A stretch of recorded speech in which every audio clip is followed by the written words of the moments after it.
1970, Connecticut. A nursing student named Donna received what seemed like a perfect gift from her mother. A Raggedy Ann doll, innocent, harmless. A simple cloth toy with a stitched smile and yarn hair. She placed it on her bed in her small apartment and thought nothing of it. She had no idea that this doll would nearly cost her friends their lives. This is the true story of Annabelle. And I need you to understand something. This isn't the porcelain demon from the movies. The real Annabelle looked like a children's toy, a cute, floppy rag doll that any kid would love, which somehow makes what happened even worse. At first, it was small things. Things you could convince yourself you imagined. Donna would leave the doll on her bed before heading to class. When she came home, it would be in a different room entirely, sitting upright in a chair or standing in a corner. But here's the thing. Annabelle was a rag doll, a floppy, stuffed toy that couldn't stand on its own. Donna and her roommate Angie started testing it. They'd position the doll carefully, remember exactly how they left it. They'd lock the apartment, make sure no one could get in. It didn't matter. The doll moved anyway. Sometimes they'd leave the room for just a minute and come back to find its arms crossed differently, its head turned, its legs repositioned, like something was playing with it when they weren't looking, or like something inside it was trying to move. Then came the messages. Donna started finding notes around the apartment, scrawled on parchment paper in childlike handwriting. Help us. Help Lou. Now you might think, okay, maybe someone's playing a prank, except for one problem. There was no parchment paper in the apartment. They checked everywhere. They didn't own any. None of their friends had any. So where were these notes coming from? And who, or what, was writing them? The notes kept appearing. On the kitchen counter, on the floor, near the doll. But the notes were just the beginning. Because whatever was in that doll was getting stronger. Donna's friend Lou hated that doll from the moment he saw it. He told them it gave him a feeling, a sense of pure evil radiating from it. He'd walk into the apartment and feel like something was watching him, studying him, waiting. The girls thought he was overreacting, being paranoid. They laughed it off. Lou wished they'd been right, because one night everything changed, and Lou became the doll's target. Lou fell asleep on their couch one evening. Around 2 a.m., something woke him. He opened his eyes, but he couldn't move, couldn't scream.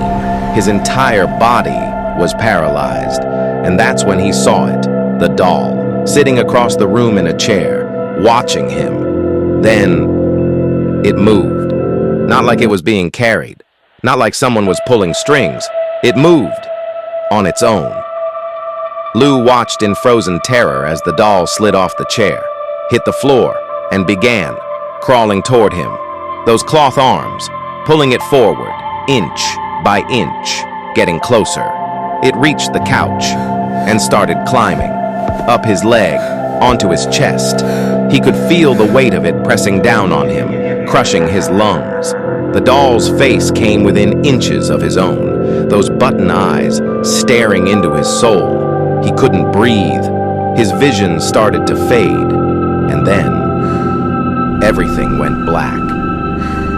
When Lou woke up the next morning, the doll was back on the chair, motionless, like nothing had happened. He told Donna and Angie everything. They didn't know what to believe, but they were about to find out.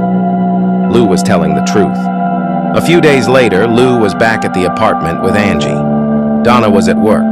They heard noises coming from Donna's bedroom, footsteps, something moving around. Lou slowly approached the door and opened it. The room was empty, but as he stepped inside, he felt it, a presence, right behind him. He spun around, and something attacked him. An invisible force threw him violently to the ground. He felt searing pain across his chest, like something with claws had raked him open. When Angie pulled up his shirt, they both froze in horror. 7 scratch marks, 3 vertical, 4 horizontal, deep, burning, bleeding, like something with claws had tried to tear him open. The wounds were so severe they should have needed stitches. But here's the disturbing part. The marks were completely gone within 2 days, healed entirely, as if they were never there. But Lou knew the truth.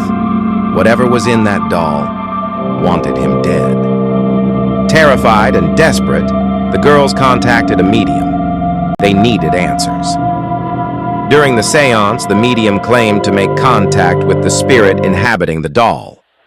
She said the spirit's name was Annabelle Higgins, a 7-year-old girl who had died tragically on the property, years before the apartments were built. The medium said Annabelle's spirit was lonely. She just wanted to be loved. She wanted to stay with them, be part of their family. The girls felt sorry for her. This wasn't a demon. It was just a lost, lonely child who needed help.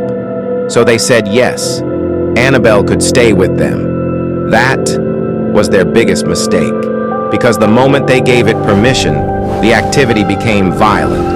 Objects flew across rooms.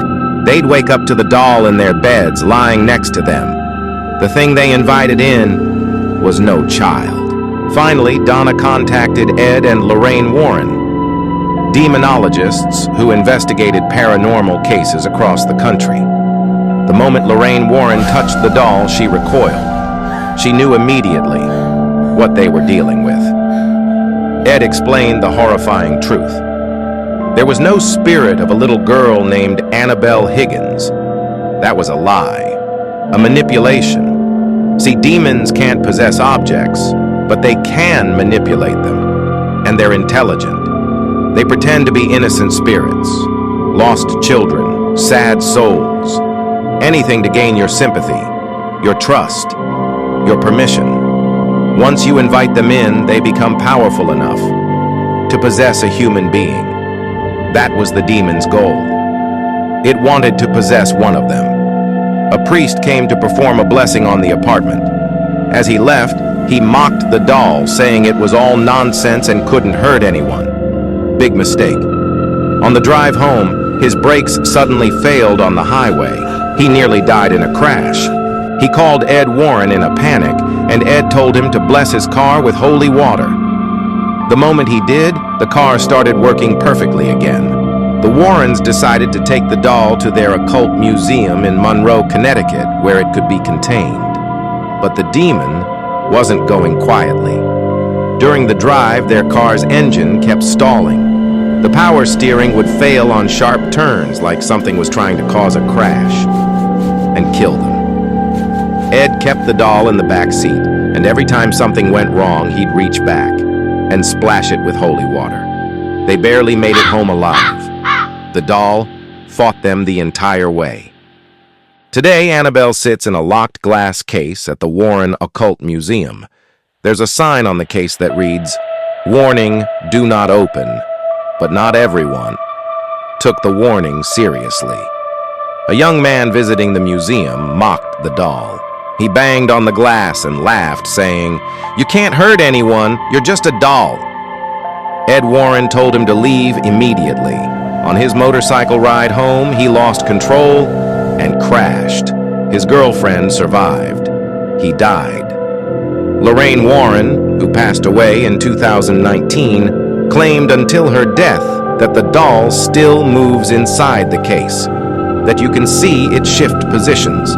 A priest blesses it regularly to keep it contained. The real Annabelle was never a porcelain doll with a creepy face. It was an innocent-looking Raggedy Ann doll, and that's what makes this story so terrifying, because evil doesn't always look like a monster. Sometimes it looks harmless. Sometimes it looks like a gift. This is the true story of Annabelle, and every word of it is real.